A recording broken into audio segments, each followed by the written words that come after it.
রব্বুল আলামিন 4 নম্বর পারার মধ্যে বলেছেন, ওয়াতাসিমু বিহাবলিল্লাহি জামিআন ওয়া লা তাফাররাকু।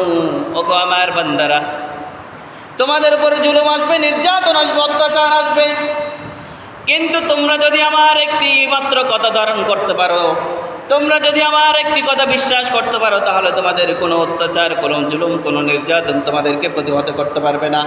ওই একমাত্র মাধ্যম হচ্ছে ওয়াতাসিমু বিহাবলিল্লাহি জামিআন ওয়া লা তাফাররাকু। তোমরা সবাই যখন একতাবদ্ধ থাকবে, ঐক্য হবে, কোনো ভেদাভেদ করবে না, ভাগাভাগি করবে না, এবং ওই সময় কোনো জালিম শক্তি, কোনো মিসাইল বোমার, পারমাণবিক বোমার শক্তিধর অধিকারী কোনো রাষ্ট্র, কোনো শক্তি তোমাদেরকে পদানত করতে পারবে না। তাহলে আমাদেরকে একমাত্র মাধ্যম, একমাত্র পথ, সেটা হচ্ছে আমাদেরকে কী হতে হবে? ঐক্যবদ্ধ হতে হবে। কীভাবে ঐক্যবদ্ধ হব? আল্লাহ পাক রব্বুল আলামিন এবং আল্লাহ রাসূল যেই রাস্তায়, যেই পন্থায় প্রতিবাদের কথা বলেছেন, যেই রাস্তায়, যেই পন্থায় জিহাদের কথা বলেছেন, ওই রাস্তা আমাদেরকে কী করতে হবে? অনুসরণ করতে হবে।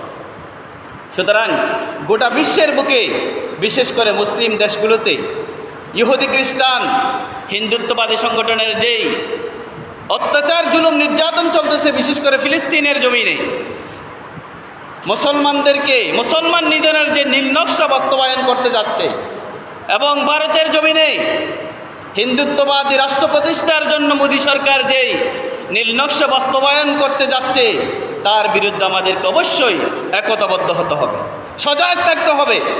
নারায়ে তাকবীর সাথে নারায়ে রিসালাতকে বুকে ধারণ করে বাংলার আনাচে কানাচে সবাই এক জায়গায়, এক প্ল্যাটফর্মের মধ্যে এসে আমাদেরকে সবাইকে জানান দিতে হবে, আমরা ফিলিস্তিন শুধুমাত্র একা নই, বাংলার আপামর জনসাধারণ মুসলিমরা ফিলিস্তিনদের সাথে আছে। ভারতের মুসলমানরা শুধু একা নয়, বাংলার আপামর জনসাধারণ মুসলমানরা ভারতের মুসলমানদের সাথে আছে। সেটা আমাদেরকে জানান দিতে হবে কিভাবে?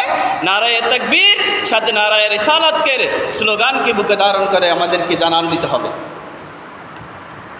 সুতরাং এই লক্ষ্যকে বাস্তবায়ন করার লক্ষ্যে ঢাকার সোহরাওয়ার্দী উদ্যানের মধ্যে সারা পৃথিবীর মুসলমানকে, সারা পৃথিবীর ইহুদি, খ্রিস্টান, নাসারাদেরকে জানান দেওয়ার জন্য যে সমাবেশের আয়োজন করতে যাচ্ছেন, সম্মিলিত ওলামা মাশায়েখ, সুফিবাদী যারা বাংলার জমিনের মধ্যে আপনি আমি আজকে মুসলমান হিসেবে পরিচয় দেওয়ার যারা দায়িত্ব বহন করেছিল,